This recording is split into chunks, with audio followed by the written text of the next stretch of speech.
MSW Media.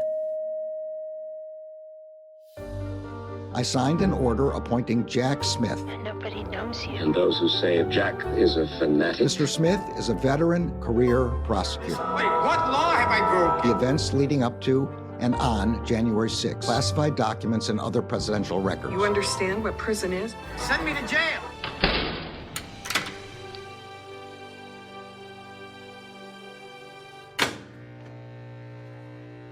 Welcome to episode 59 of Jack, the podcast about all things special counsel.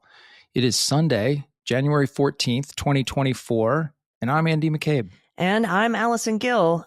We had a big week in the D.C. case against Donald Trump this week with oral arguments in the D.C. Circuit Court of Appeals for Trump's absolute immunity bid, his monarchy bid, and his quote-unquote double jeopardy claims, which is interesting now because that's even been thrown into question. Plus, we have a Jack Smith filing in response to Trump's motion to have the court order the government to show cause why Jack Smith shouldn't be held in contempt for continuing to file on the docket and produce discovery while the D.C. trial is in abeyance. It is stayed right now because of this immunity appeal.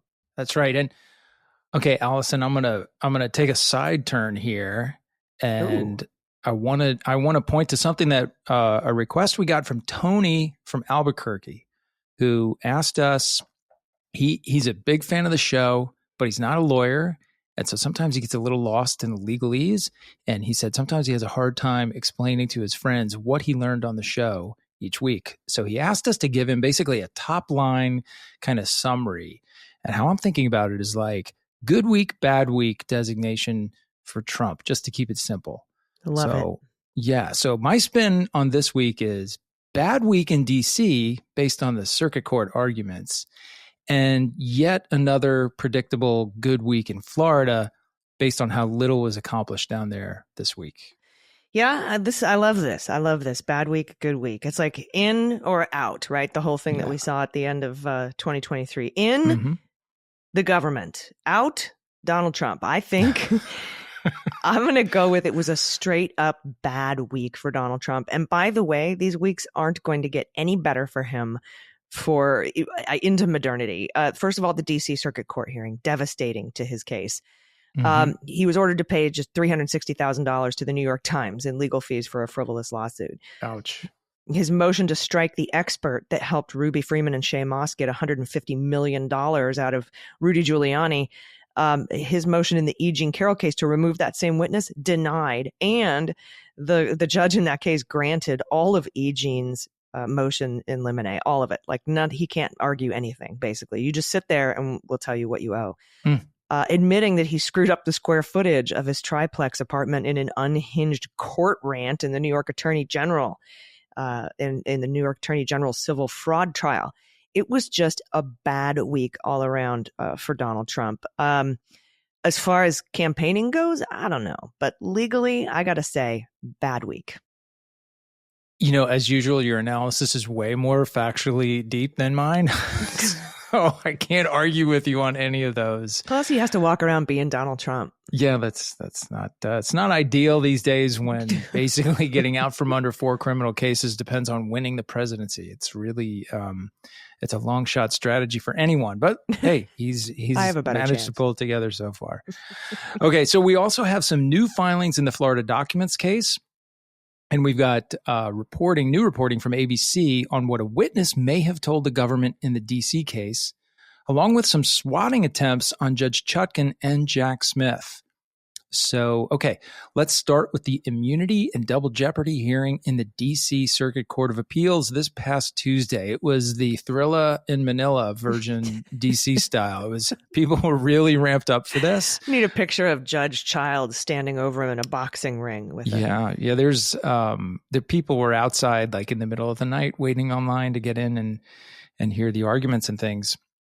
So, as we know, Trump filed multiple motions to dismiss the charges that Jack Smith brought in D.C. on multiple grounds. And 2 of them are potential interlocutory appeals. So they're being handled as interlocutory appeals now. One is the absolute presidential immunity motion, which, of course, we have dubbed the monarchy motion. And the impeachment judgment clause double jeopardy combo motion.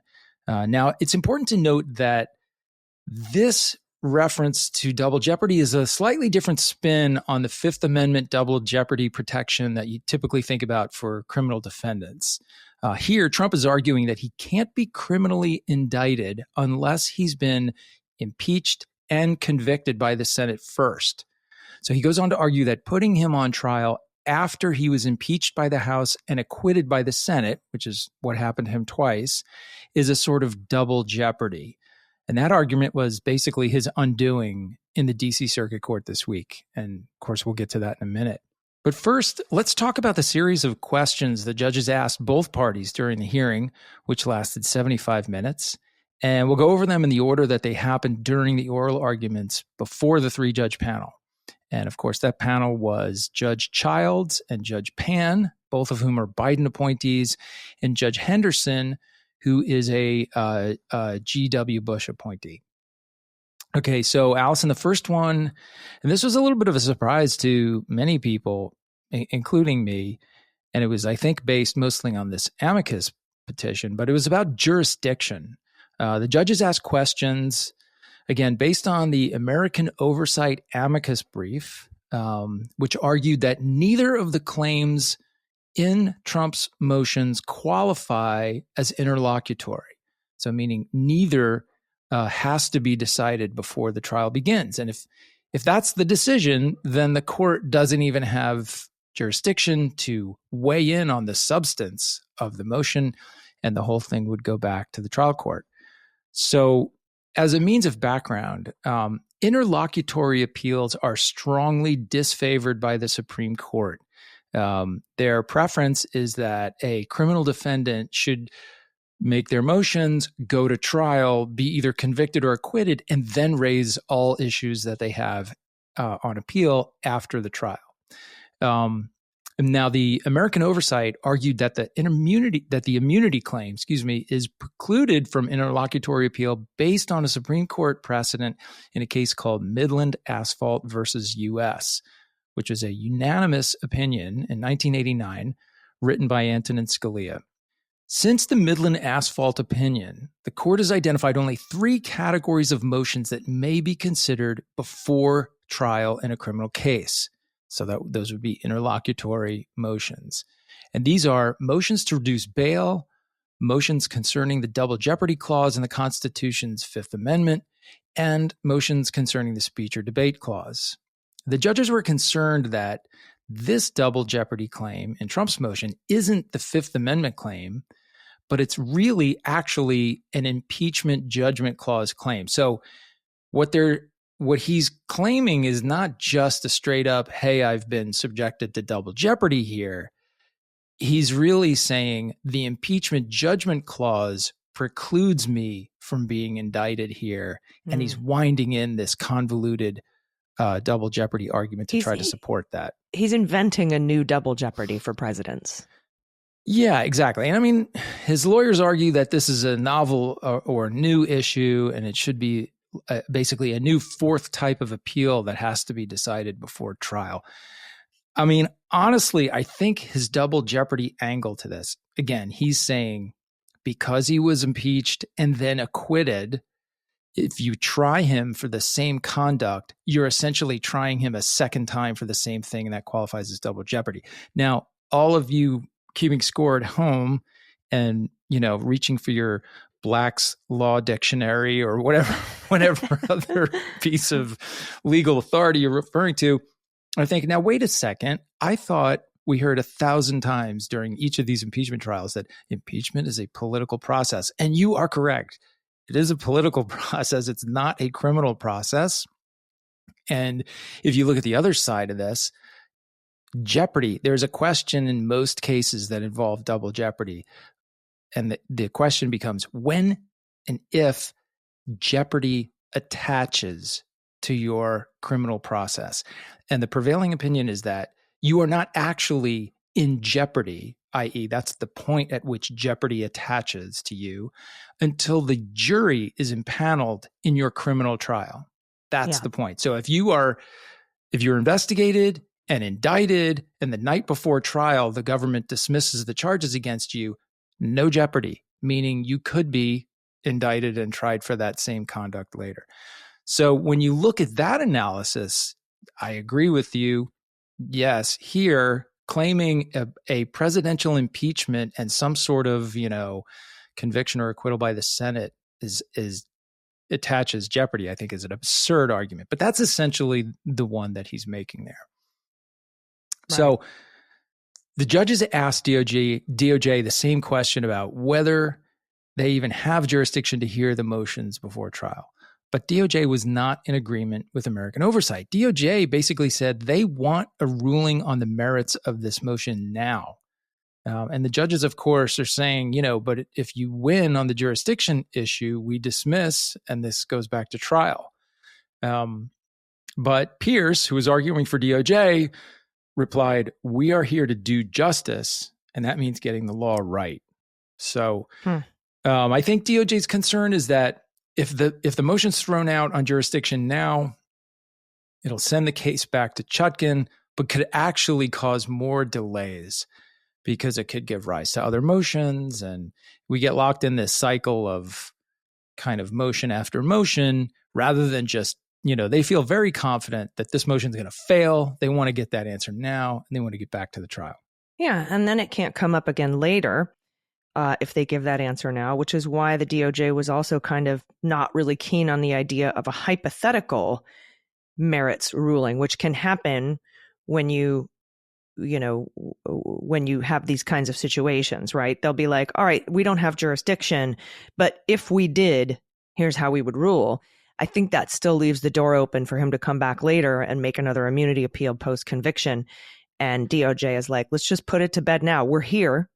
We've stayed. The trial is in abeyance. Let's get it done now while we're here. And that's sort of, but they did spend quite a bit of time on the jurisdiction question, especially Henderson, right? The G.W. Bush appointee. She had a lot of questions about jurisdiction. So why are we even here? The immunity is precluded from asphalt. That case you were just talking about, Andy, and your double jeopardy thing is stupid. I'm paraphrasing by the way what she said. But you got the gist of it. That's fine. She was basically like, I could be at home right now with a cup of tea and my cats. What are we doing?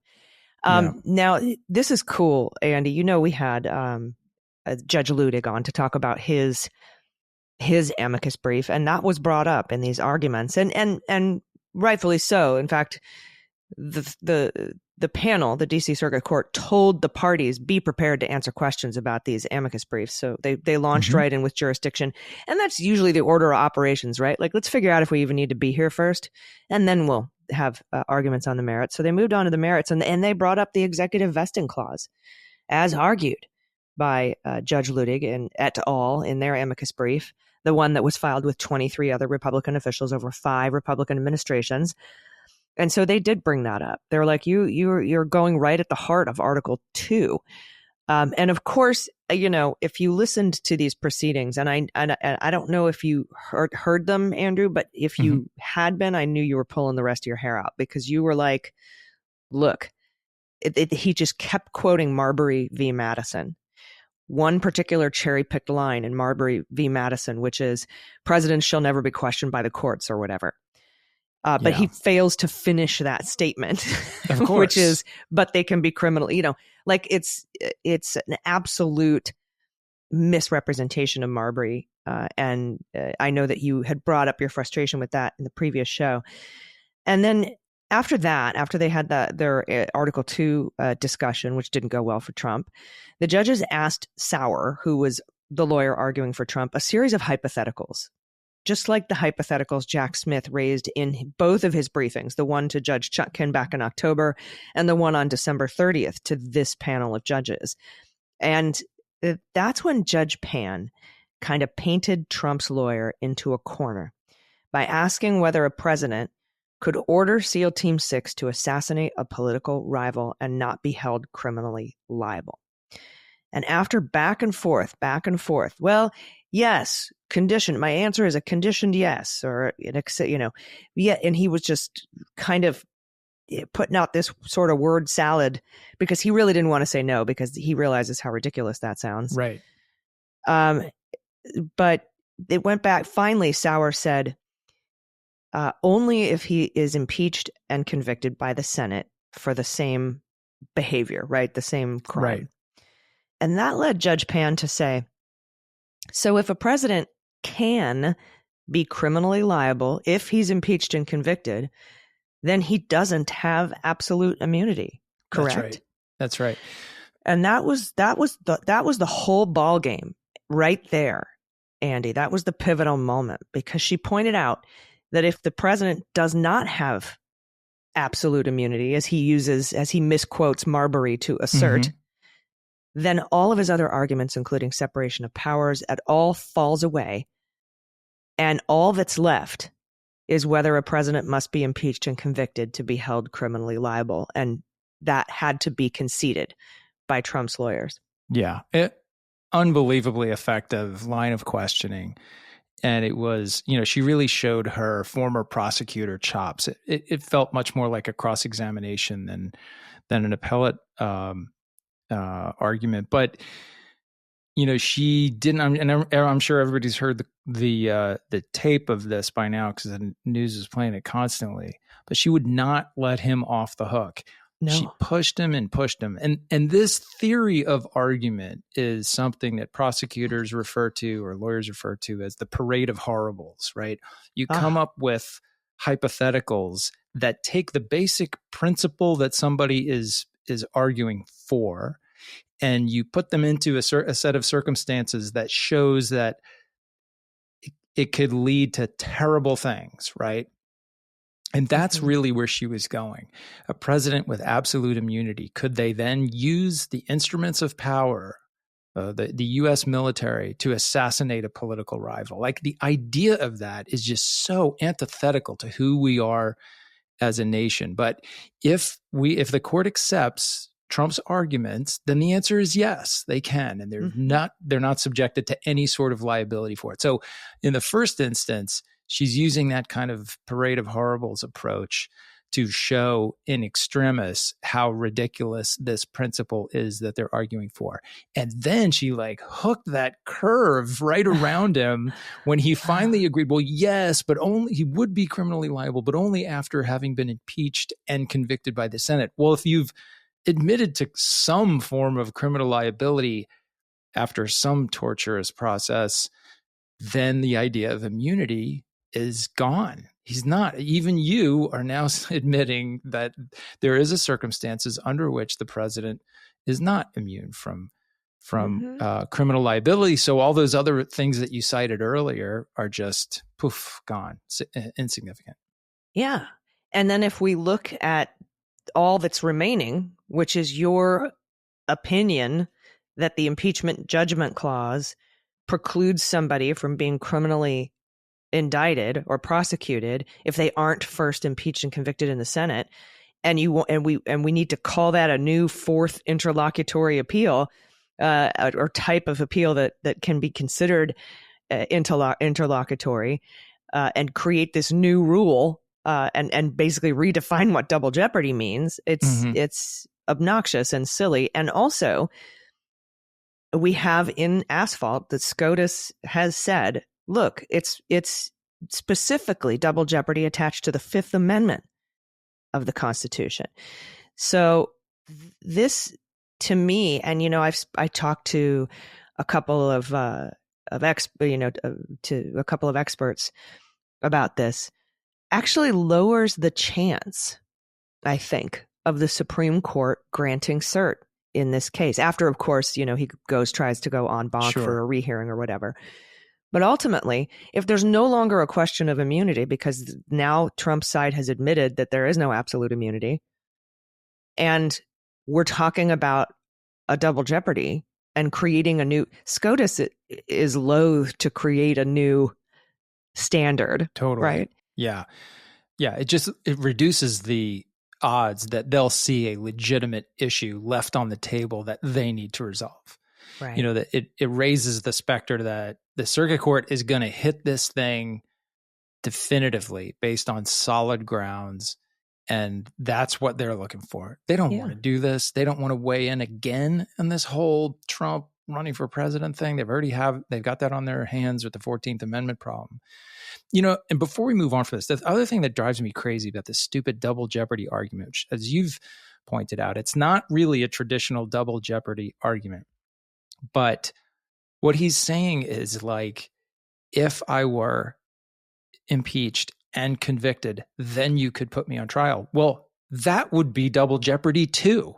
Right. How is that not double jeopardy? If jeopardy attaches in the first half, the first process, then it's still there if you're convicted. Like, it's the same. He's almost arguing undouble jeopardy. Like, yeah, the whole thing makes no sense, because his argument is, I hope I said clearly before, jeopardy attached during the political process, and therefore I can't be tried twice for this. But you're in your own admission, you're saying if you were convicted, then you could be tried a second time criminally. I mean, and that's the only time you can be tried. Yeah. It's absurd. And in that discussion, and this was for me, I mean, I know that the Judge Pan awesomeness and getting him to admit that thing was probably was the whole ball of wax. But I think my favorite part was when the judges brought up the fact that Donald Trump argued during impeachment that you don't need to impeach him because you could criminally indict him. Right. And the judge brought that up, and Sauer was like, well, it wasn't me. I didn't argue that personally. And it's like, yeah, but you did. That's like the legal version of, it was like that when I got here. I mean, that does not fly. And the judge was like, look, your, Castor, I think it was saying this idea of January immunity or whatever, January amnesty, where the president can do whatever he wants and just walk away scot-free because we aren't going to impeach him after he leaves office, is BS, because the Department of Justice knows what to do with those kinds of people and those kinds of things. That was their argument. And the judge pointed out there were probably a lot of senators that voted to acquit based on that argument. Sure. And that totally blew a hole in it. Mitch McConnell's probably one of them. He said, McConnell said, hey, we don't have to impeach her because we can convict him. Right. The Department of Justice can handle it. I don't do a very good Mitch McConnell impersonation. That's okay. We knew who it was. But just to say it's in the congressional record, and all Sauer could do was be like, I doubt the court knows why any particular senator voted to acquit and blah, blah. And it wasn't me, Your Honor. And you just didn't really have anything to say about that. So their one remaining argument has been, I guess, precluded from being argued by Trump's own legal team in his second impeachment hearing. Yeah. There were so many moments like that. There was a point when she first asked him the question about the using SEAL Team 6 to assassinate a rival. He said, well, I'm sure that the president would be very quickly impeached and convicted if he did that.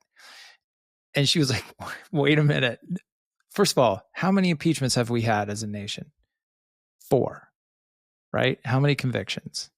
None, not one. It's never happened. And there's many, many scenarios in which you might not get a conviction simply on political grounds. Maybe I like Jamie Raskin's argument. He's like, well, what if you shot the 6 senators that were going to vote to I mean, it's just to convict. Then you get out of jail free. You just have to kill a few more people. Yeah. I mean, Sauer, I think he did the best he could with a really leaky bag of what. He didn't have a lot to work with. I think he's a smart guy. I think he tried to be as forceful as he could be, but there just was not a lot of runway to get this thing off the ground. And I think I think that day, every commentator you hear in the news is like, they're going to lose. DeSantis and Nikki Haley in the debate were like, that's a ridiculous argument. Do you think he should be immune? No, that's ridiculous. Even them. And, CBS, a new CBS poll, 64% of Americans think Trump should not have criminal immunity. That includes 86% of Democrats, 68% of independents, and 31% of Republicans. A third of Republicans think he shouldn't have immunity. And of course, at the end, Sauer said, please don't affirm the lower court. Please we want to win. And if we don't win, we would like the full 90 days to appeal. And the DOJ said, we would also like to win, but we would like you to issue the mandate very quickly, so we can limit the amount of time that Trump would have to go to en banc or the Supreme Court or both. So we'll see what ends up happening. And you and I made a bet, my friend. We did that. I thought that this decision would come down by the end of the week. It's Friday. I still have a day and a half. So I think if there is a decision and I win the bet, we'll put it right here. Okay, welcome back. If you didn't hear anything, that means I lost the bet. Oh man, we had so many people weighed in the question booth. I don't know what we're calling it this week on what should be the wager, because we didn't resolve that last week. Oh, yeah. So let's see. The person who identifies themselves as here's their name. I came for the Jack update, but stayed for Andy's Godfather impression. That person says the loser has to phone bank in a red state for one weekend. And I'm just saying right now, not a chance. There's no way I would ever bet anything that hung in the balance for. Well, no, I think they mean phone bank for a Democrat in a red state. Oh, okay. All right. Well, it's not easy. It's not easy. No, just to get and abused. Can you imagine? Hi, this is Andy McCabe. No way. I would be like, hi, this is Peter Strzok. I'm telling Pete you said that. You can tell him. You will not be surprised. So that was one. Another, Catherine suggested triathlon. So if I win, you have to do one by the end of the year. If you win, I have to do two by the end of the year. I'm not sure why I got penalized with an extra, but probably because you do that stuff more than I do. That could be it. But Molly suggested, and I think we talked about this last week. Somebody has to wear a MAGA hat to Costco if you lose.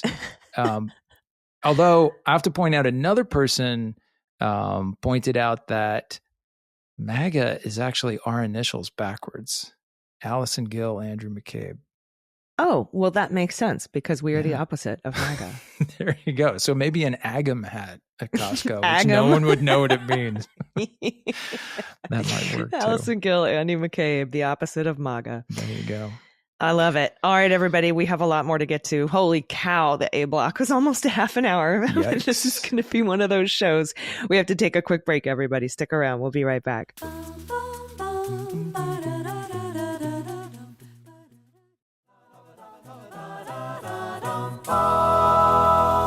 Hey, everybody, welcome back. Let's stay with the D.C. case and some new, I think, pretty bombshell reporting from Catherine Faulders et al. At ABC. And she reports that Special Counsel Jack Smith's team has uncovered previously undisclosed details about former President Trump's refusal to help stop the violent attack on the Capitol 3 years ago while he sat and watched TV at the dining room off the Oval Office. And that's according to sources familiar with what Smith's team has learned. So whoever the source is knows what these folks told Jack Smith. Right. Many of the exclusive details come from the questioning of Dan Scavino. Scavino wouldn't speak with the House Select Committee that conducted its own probe. After the judge overruled claims of executive privilege last year, he did have to speak with Jack Smith's team. That's one of the tools that the DOJ has that the January 6th committee does not have. That's right. And key portions of what he said were described to ABC News. New details also come from Smith's team's interviews with other White House advisors and top lawyers who, despite being deposed in congressional probes, previously declined to answer questions about Trump's own statements and demeanor on January 6th. That's according to publicly released transcripts of the January 6th interviews. Andy, this is the Ocha Nostra. Yes, it is. ABC reporting is about what we dubbed the Ocha Nostra. And they're back. And the importance of those 8 witnesses who refused to answer questions on privilege, went all the way up and down the court system, and were told you have to go in and testify. That's how important the testimony of these 8 were. Sources say Scavino told Smith's investigators that as the violence began to escalate, Trump was just not interested in stopping it. Sources also said Former Trump aide Nick Luna, another one of the Noche Ostra, told federal investigators that when Trump was informed that Pence had to be rushed to a secure location, remember he was escorted down to the, whisked away, spirited away down to the loading dock. Yep. Trump said, so what? And along with Scavino and Luna, that small group, as we know, we talked about the Ocha Nostra a lot, included Mark Meadows, the Pats, Cipollone, and Philbin, among others. Of course, McEntee was in there. He's not mentioned here. I wonder if he's cooperating. After unsuccessfully trying for up to 20 minutes to persuade Donald Trump to release some sort of calming statement, like go home or chill out or be peaceful, Scavino and a bunch of other people just walked out of the dining room, left him there by himself. That is when, according to sources, Trump posted a message on Twitter saying that Pence didn't have the courage to do what should have been done. And that's a big tweet. Yeah, this is really fascinating for a couple of reasons. One, of course, this is probably the sort of evidence or could be the evidence that Jack Smith's team got from Trump's Twitter data. Which you'll remember the order to Twitter called for information about who was tweeting at what time, from which account, on which device, and where those devices may have been located at the time. So that could be an additional fact that they know from that data call. So sort of like corroborating evidence. If you get Scavino on the stand to say this is Trump tweeted that, then you have this sort of backup evidence to corroborate what his testimony is. Sure. You're going to ask Scavino these questions. He's going to lay out this story and he'll say Trump tweeted it. And then you say, well, how do you know Trump tweeted it? And then he's going to say, well, the only people who had access to the account were me and Trump. And I had left the room and I didn't tweet it. And then they'll go to the technical expert who interprets the electronic data, and they'll say, and we talked about that motion, right? The three experts that are going to come in are experts in those areas. That's right. So they'll say this device was in this location, this device at this time, and this device was responsible for the following tweet. So we conclude Donald Trump tweeted this message. Wow. So this is so important because they are going to tell this story in as much gory detail as they can. And having these insiders in the White House who were there and saw it and can provide these little tiny corroborative details, like what room he was in, who else was there, what was he doing, what was he eating while he was talking to you, or watching television or whatever. They'll be able to say in ways that are consistent across witnesses exactly what he was doing, what he was saying, where he was located. And it's all going to paint a picture, a very detailed, rich picture that makes it more believable to the jury. It's easier to kind of fully invest in the prosecutor's theory of the case if they can paint a picture that you can literally see in your head as they're talking about it. Yeah, and it says here that Cipollone and another White House attorney, when that Pence tweet popped up, it was as bad as we think it is, because even the people around Trump were like, oh my God, holy crap. Yeah. And they ran around and found Scavino and demanded to know why he would post that. Why would you tweet this? And Scavino was like, I don't know what you're talking about. Man. Yeah. It was not me. Yeah. It's brutal. Some of Trump's aides then returned to the dining room to explain to Trump that a public attack on Pence was, quote, not what we need, as Scavino put it to Smith's team. Quote, but it's true, Trump responded. Sources told ABC News. So Trump has publicly echoed these statements since then. So again, it's not hard to believe. It will not be hard for jurors to accept this testimony at face value, because he's got other statements that are, consistent with it. Yeah, because before it just seemed like he was sitting there with his arms folded, like, meh. And everyone's like, come on, man, tell him to go home. He's like, oh, fine. And then told him to go home. And then they're like, come on, make a video. And Ivanka's all, come on, Dad, make a video. And Jared's all, come on, Dad, make a video. And Trump Jr.'s like, you got to knock this off. And finally he's like, all right, I'll make a video. And that's kind of how we had it in our head. But when you get to the rest of what you're about to tell us, including what we've just learned, and you mix that with the Twitter data, what happened is Trump didn't do anything. Yeah. It didn't concede to anything. No, he actually did things that made it worse. Right. And it was with the him Pence that made tweeting. it worse. Yeah. You remember how shocked we all were when the committee testimony revealed this whole episode last summer? Well, it's going to be that times 10 because it's going to be way more detailed and way richer. So about the same time Trump's aides were pushing him to do more, a White House security official heard reports over police radio that indicated Pence's security detail believed, quote, this was about to get very, very ugly, according to the House committee's report. So as Trump aide Nick Luna recalled, according to sources, Trump didn't seem to care that Pence had to be moved to a secure location. Trump showed he was, quote, capable of allowing harm to come to one of his closest allies, close quote, at the time, Luna told investigators. That's really damning testimony from one of Trump's closest kind of staffers, right? Yeah. So with the chaos inside the Capitol continuing, Trump's aides believe Trump still needed to do more. Sources said Cipollone recalled telling Trump that he needed to explicitly instruct rioters to leave the Capitol. Scavino printed out proposed messages to post on Twitter, hoping that Trump would approve them, despite his reluctance to write such posts himself, sources said. The congressional probe found that even Trump's daughter, Ivanka, quote, rushed down to the Oval Office dining room to convince her father that issuing a public message could discourage violence, as the congressional report put it. And more than a half hour after Trump was first pressed to take some sort of action, Trump finally let Scavino post a message on Trump's Twitter account telling supporters to support law enforcement and, quote, stay peaceful. It was 2:38 p.m. So Scavino wrote that tweet. Mm-hmm.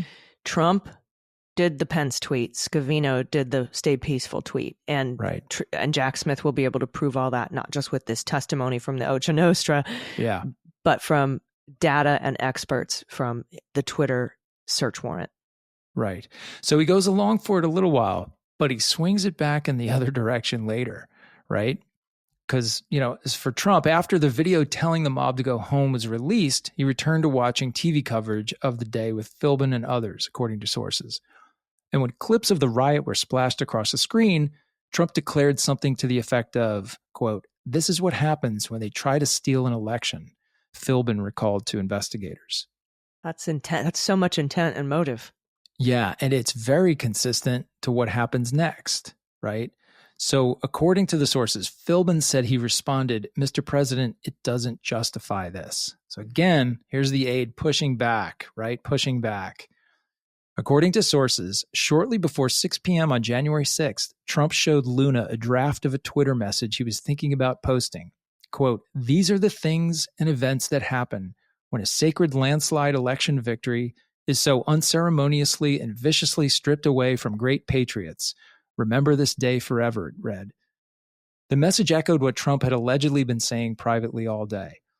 Sources said Luna told Trump that it made him sound culpable for the violence, perhaps even as if he had somehow been involved in directing it, sources say. Still, at 6:01 p.m., Trump posted the message anyway.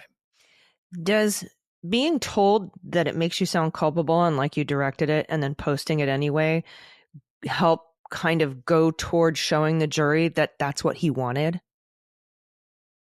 I don't think it's direct evidence of intent, but it's pretty good circumstantial evidence. Like and you could look at that and it's, you could infer from that, which is the difference basically, right, between direct evidence and circumstantial evidence.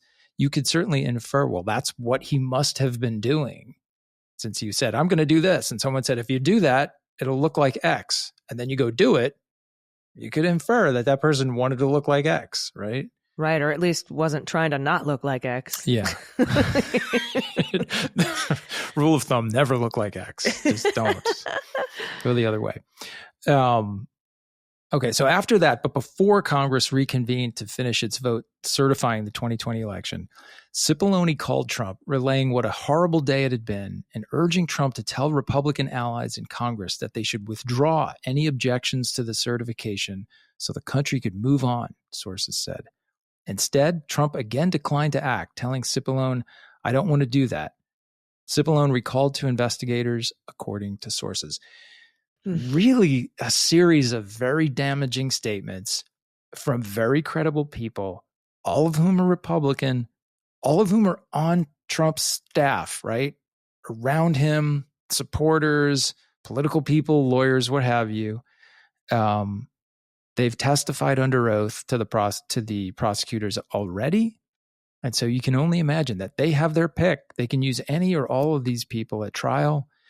And they are going to provide some very powerful evidence of what exactly Trump did and didn't do that day.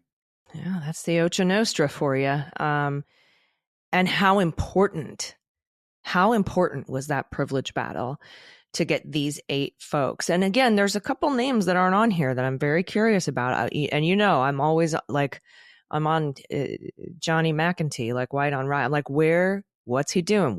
Is he? Because, I had some exclusive reporting way back in the day from very credible sources that Pence's badges and his team's badges stopped working. And it would have been Johnny McEntee, at the presidential personnel office that would have been in charge of, or could have access to activate and deactivate badges. And this source told me that that's why they ended up at the loading dock, because they couldn't get back into the VP's offices. Wow. So, but of course, that is just my one source there. It was corroborated by another source who was with Pence's team that day, but also everybody's badges could have been deactivated. I don't know. Who knows? Yeah. I don't know the real story there, but I'm just trying to paint this picture of like, I want to know what's going on with Johnny McEntee, and he doesn't come up too often. So I'm very interested to see how he is utilized and how his testimony is utilized in this particular investigation. We will learn that as soon as the trial is out of abeyance, once the DC Circuit Court of Appeals throws out the immunity claims. And I think I'm really hammering this point about, like, imagine how the significance of these witnesses at trial. You got to remember that a lot of these people are still pretty tight in Trump world. I mean, obviously not the Pats or Scavino maybe, but guys like McEntee. I mean, certainly Ivanka is still, involved to some level. This is like, all right. I'm thinking like death scene from Julius Caesar, right? They've been trying to convince people all week to take Caesar out. Casca strikes first, and then everybody stabs him. And that could be what we witness in this trial, right? One witness goes on there and testifies. Even these people who are still kind of playing their card in Trump world right now, ignoring the fact, not talking about this stuff with the boss, just kind of trying to live this thing, whatever it is, this life they're in, as long as they can.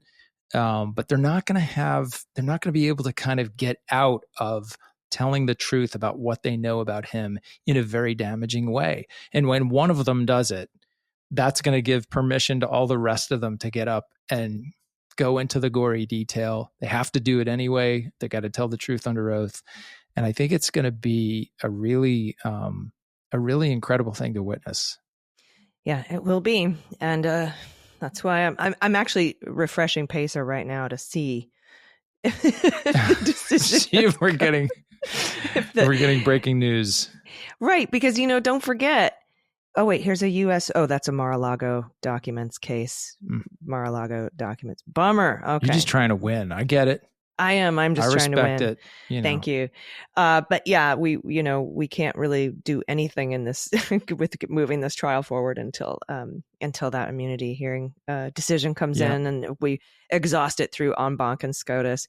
I'm still, fingers crossed, they deny cert, and now it looks like the chances are even better since the entire argument about immunity was just blown to deflated. Bits. Yeah, for sure. Deflated, Belichick style. No Belichick jokes this week. All right. Everybody, we have to take another quick break, but we have more to get to. Stick around. We'll be right back.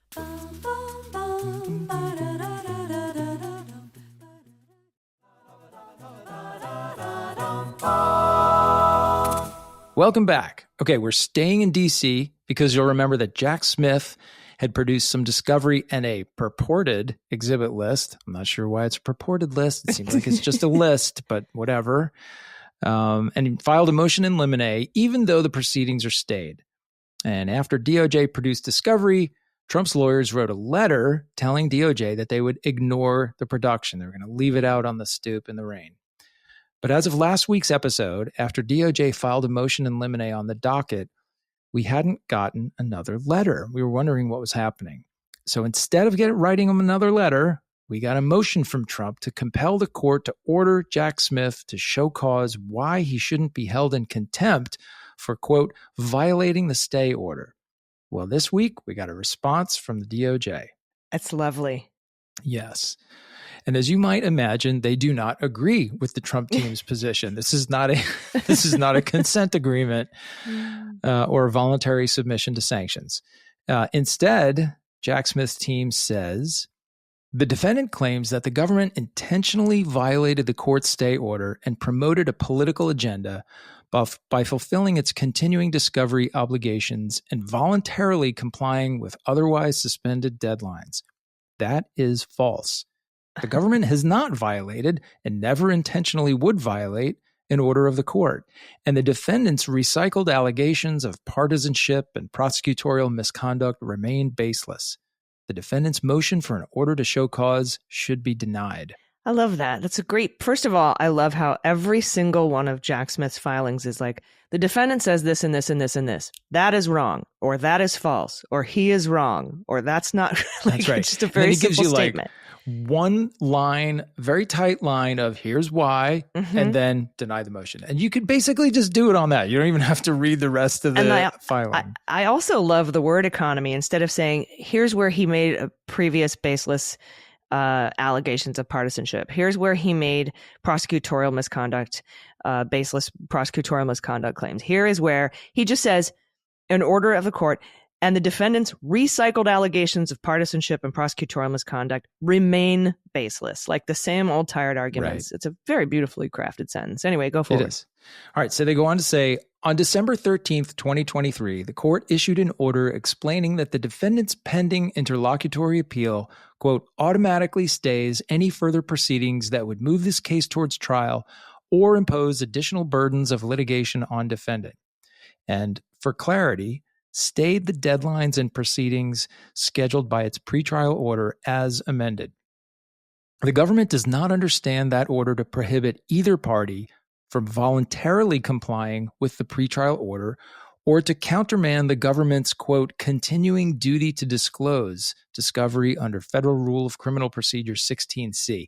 I thought that was a great point because they're saying, hey, you can stay whatever you want. The other guy doesn't have to respond, but we have an independent obligation under the federal rules of court as the prosecutors to keep providing discovery as we go.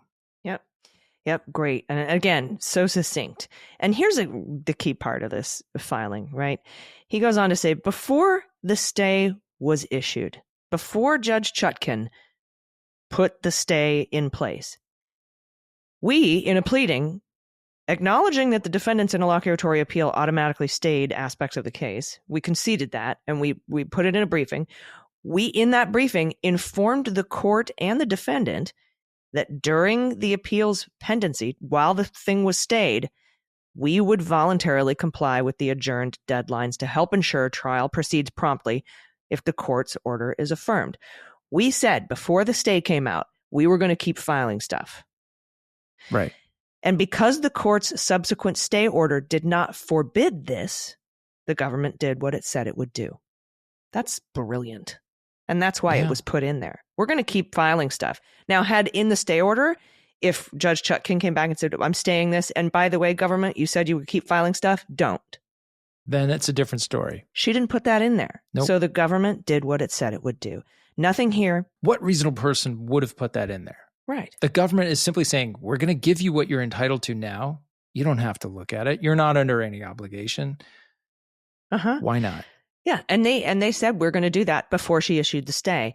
And if she didn't want that, she'd have said so in the stay. And nothing here requires any action by the defendant. He fails to explain how the mere receipt of discovery materials that he is not obligated to review or the early filing of government pleadings to which he does not yet need to respond possibly burdens him. He doesn't explain how this could possibly be a burden.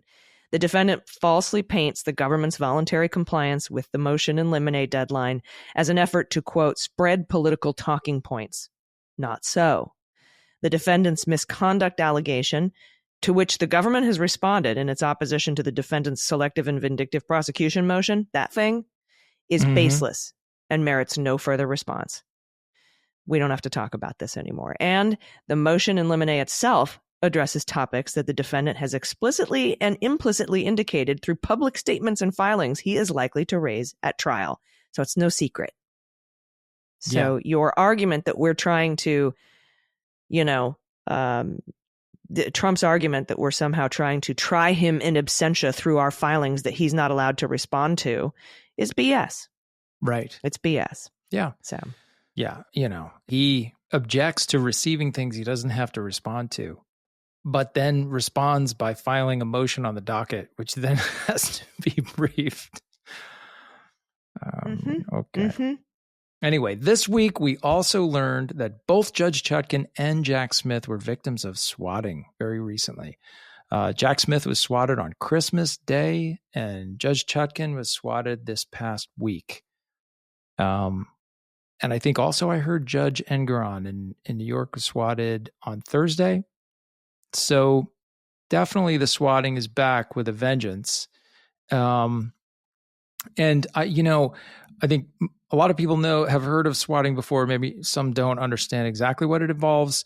It's basically when someone wants to harass someone else, like let's say hypothetically me, they will call in, either make a call directly to law enforcement, or sometimes they'll call a place like a suicide hotline and pretend to be the person they want to harass.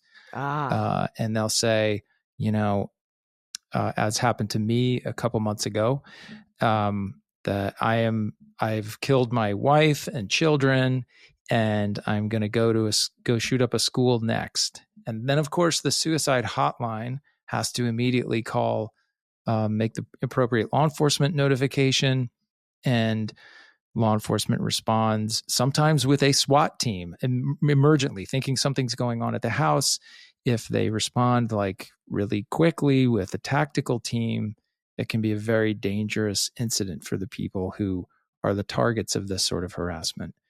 So it's also very unsettling on your family. I can tell you that from personal experience. Yeah. So, but it's just out and out harassment. People are trying to intimidate you. They're just trying to cause tension and fear and terror. So you've been swatted? Yes, a couple months ago. Would you be willing to talk about it?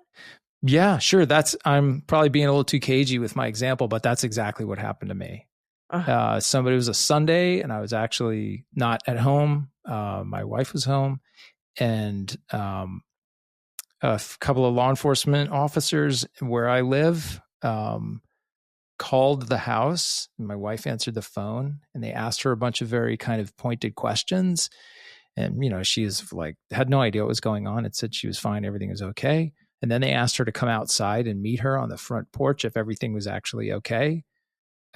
She did that. And that's when they explained to her what had happened, that somebody had called a suicide hotline pretending to be me and confessing that I had killed my whole family and saying that I planned to go shoot up a school the next day. And they expected it. I guess they've got experience dealing with these things here.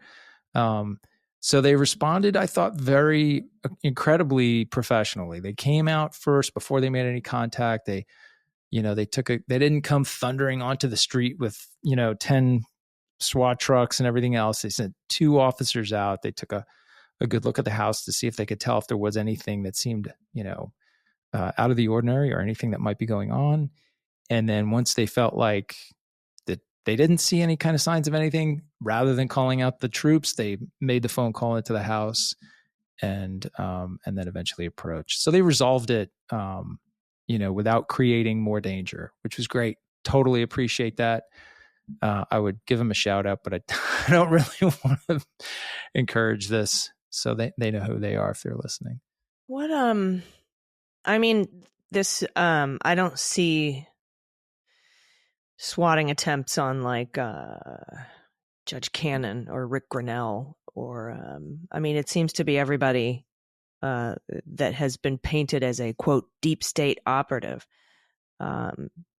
that's taken the brunt of this. It seems to be pretty one-sided, but I don't know. I honestly don't know. I think that's kind of an understandable way to look at it.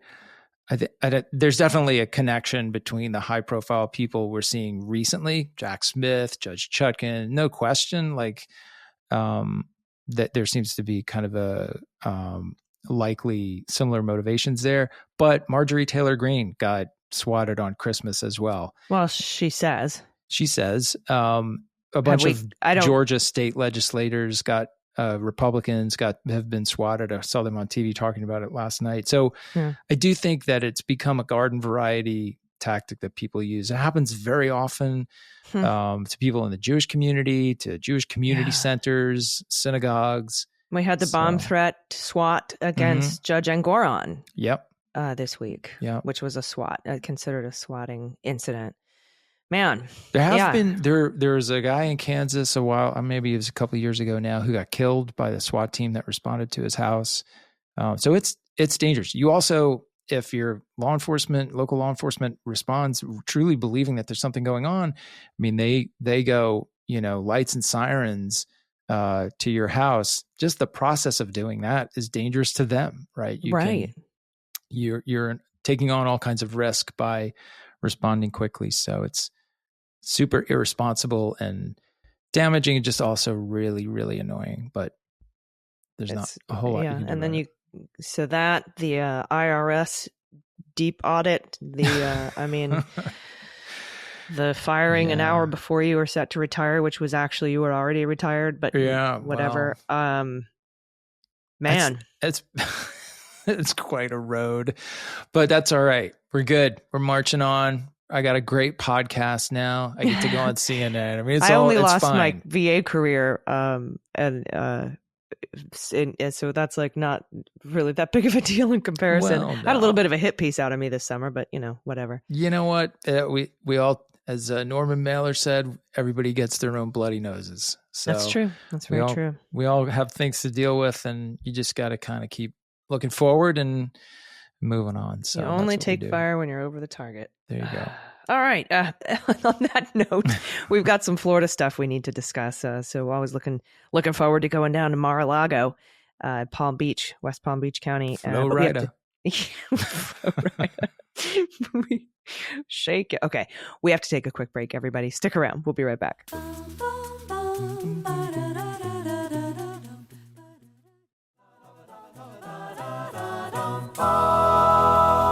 Hey, everybody, welcome back. Time to head down to Florida, where we have a couple of filings on the docket. Let's start with Jack Smith's second joint discovery report, filed January 9th.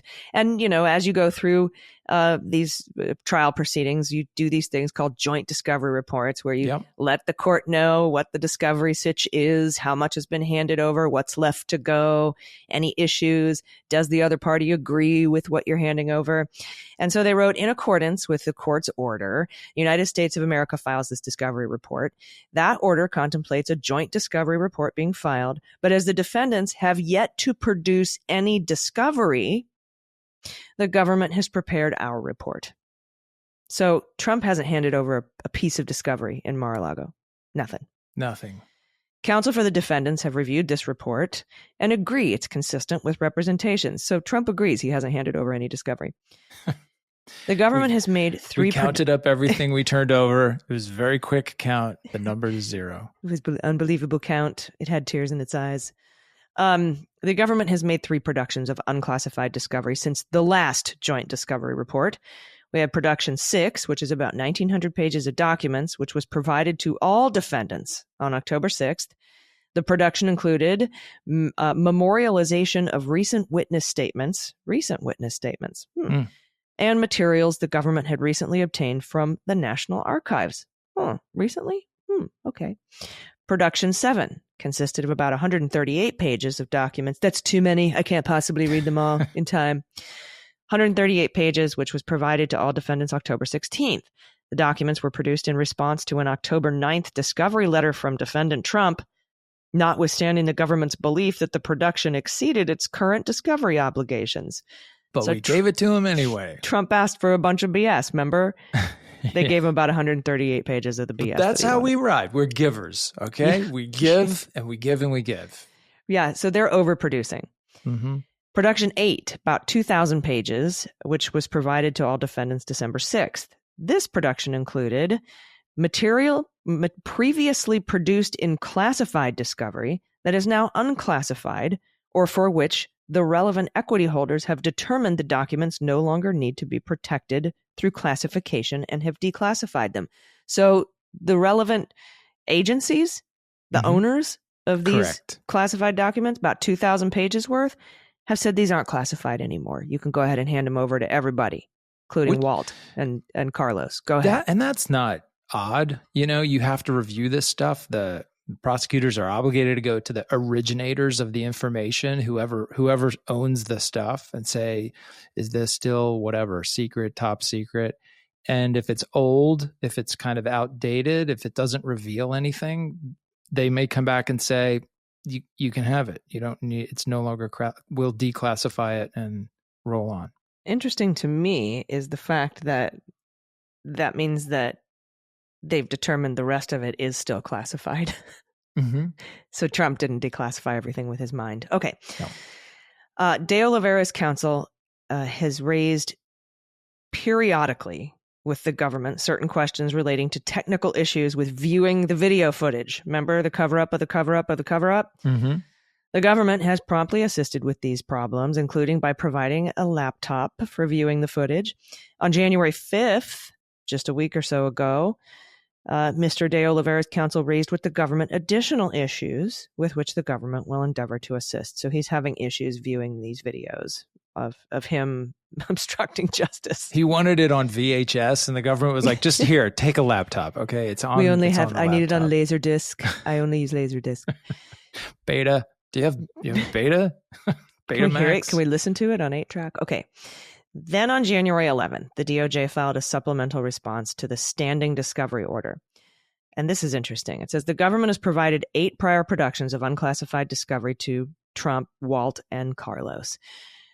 Production 9 consists of 6 pages and includes 2 items. Number 1, the curriculum vitae, which is a resume, of an individual the government will notice it intends to use as an expert witness in its case in chief at trial. And 2, an email chain of which the government has previously produced certain portions. So 6 pages, we have this additional discovery on January 11th. The government responds to the specific items identified in the standing discovery order as set forth below. And there's 4 items here, and they're numbered B, C, D, and J. So I don't know what happened to E or the rest F of them. G and H and I. I don't know what happened to those. Maybe they're redacted or classified. But B is a demand for reciprocal discovery. The United States requests the disclosure and production of those items described and listed in paragraph B of the standing discovery order as provided by Federal Rule of Criminal Procedure.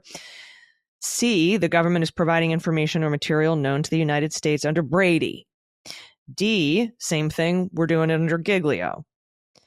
And number J, the government's discovery productions include the grand jury testimony and recordings of witnesses who may testify for the government at the trial. So that's just some discovery and production updates that were filed in Florida. So those are the only 2 things that we got this week in the Florida case. Yeah, so they went to a lot of detail to produce this report and then just threw it into the void that is the docket of this case.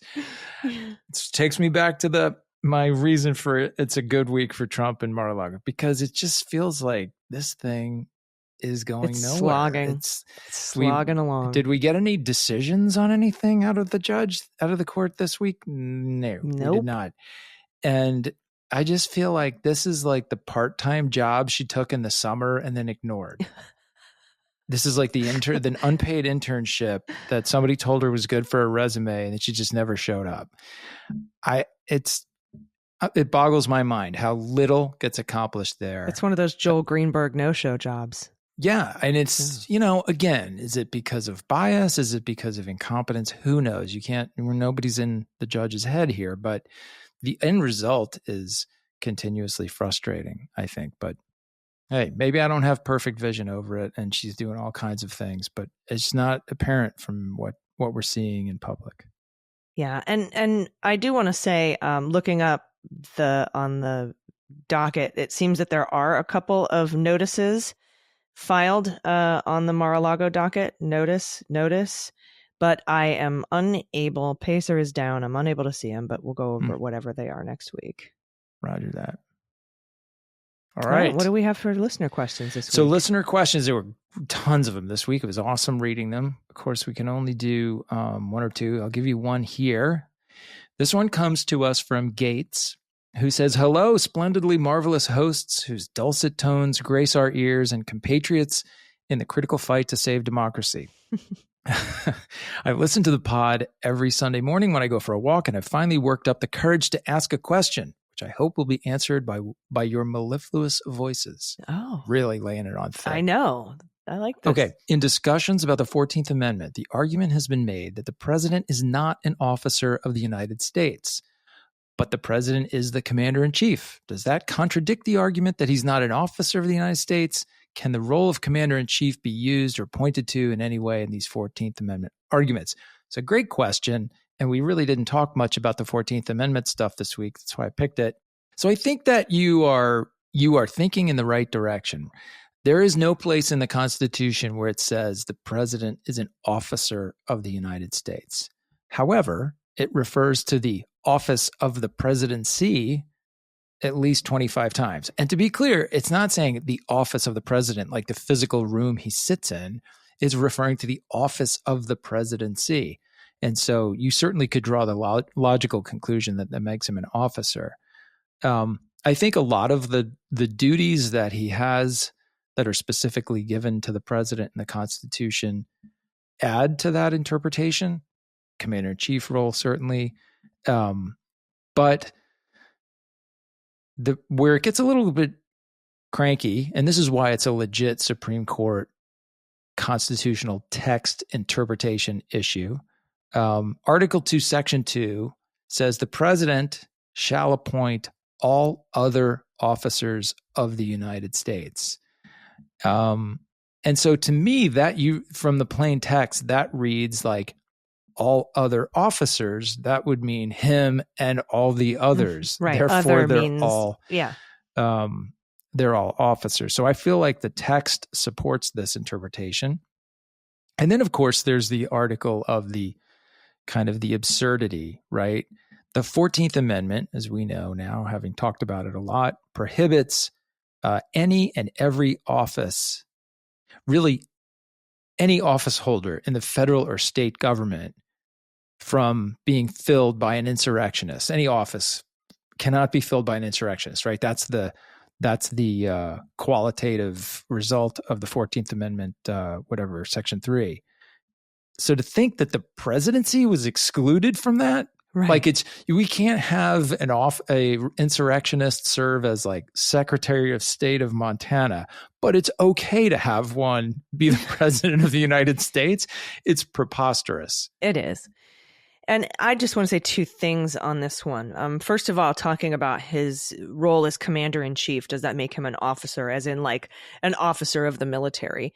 And I would say no, because it is specifically important to recognize that the president is the civilian head of the military. That's a good point. So and they did that for very specific reasons, right? So it's not just all military all the time, like 24-hour military, nonstop military. We have a civilian head, commander-in-chief of the military. So I wouldn't consider him an officer in that respect. However, and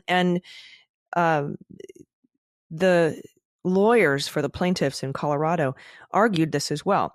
Trump has argued that he is an officer of the United States in court in the E. Jean Carroll case when he was trying to get subbed by the DOJ from Bill Barr under the Westfall Act. Because if you're an officer of the United States, the DOJ can represent you. And if the DOJ represents you in a case, it's pretty much over. It's pretty much game over for whoever's suing you. Yeah, it gets bounced to federal court, and then it's subject to being thrown out entirely. And so initially, Bill Barr said, yeah, he is an officer of the United States. And Trump argued, I'm an officer of the United States. I can't, I need the DOJ to represent me here. And Bill Barr said, yep, you're an officer of the United States. And then, of course, Merrick Garland came in and said, yeah, but nothing you said was within that perimeter of your job. Right. So the Westfall Act didn't apply, but not because he wasn't an officer of the United States. And the fact that Trump has argued he was an officer, kind of like what came up in the DC immunity hearing when they were like, didn't you argue that you were a candidate for office when you intervened in the Texas lawsuit to overturn the election results in several swing states? Didn't you intervene as a candidate for office?